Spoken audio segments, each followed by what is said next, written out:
आत्मवंदन। आप सभी स्वस्थ और मस्त होगे, यही मैं कामना करती हूँ। यहाँ पे मैं एक कहानी के माध्यम से आपको एक बात समझाना चाहती हूँ। एक मेरे पास काउंसलिंग के लिए एक ऐसी ही केस स्टडी आई थी कि एक डॉक्टर थे, और उनके पिताजी की खेती बड़ी थी।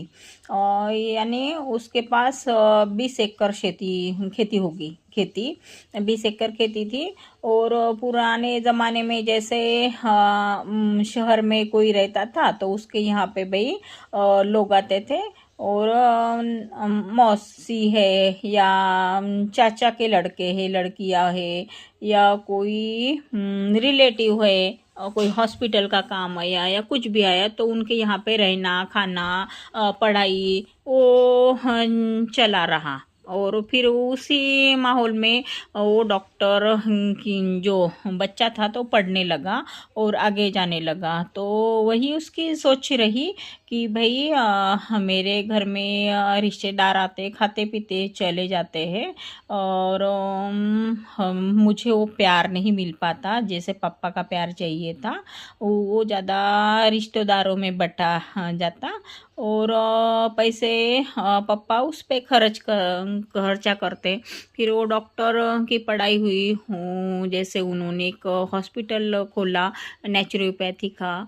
पहले बहुत अच्छा चला, फिर उन्होंने जैसे एक जगह ली, उस पे हॉस्पिटल बनाया, उसका पूरा चलने लगा।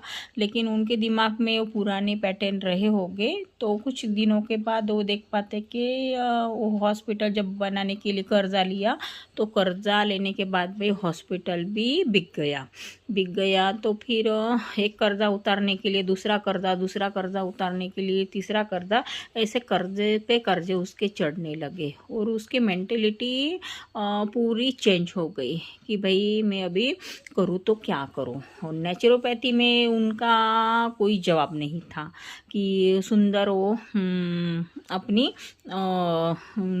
जो नेचुरोपैथी जो करते थे तो वो बहुत बढ़िया और सुंदर था, लेकिन उससे उनको निजात पाना था, वो निजात ही नहीं पा पाए। और कर्जे से चढ़े। फिर उसके पापा की खेती भी बिकी। फिर वो देख पाता है कि मेरे पापा भी वैसे कर्जे में है, मैं भी वैसे कर्जे में हूँ। तो उनका वो बिलीफ सिस्टम बन गया कि हाँ मेरे पापा ही वैसे सेम पैटर्न में, मैं भी वैसे सेम पैटर्न में।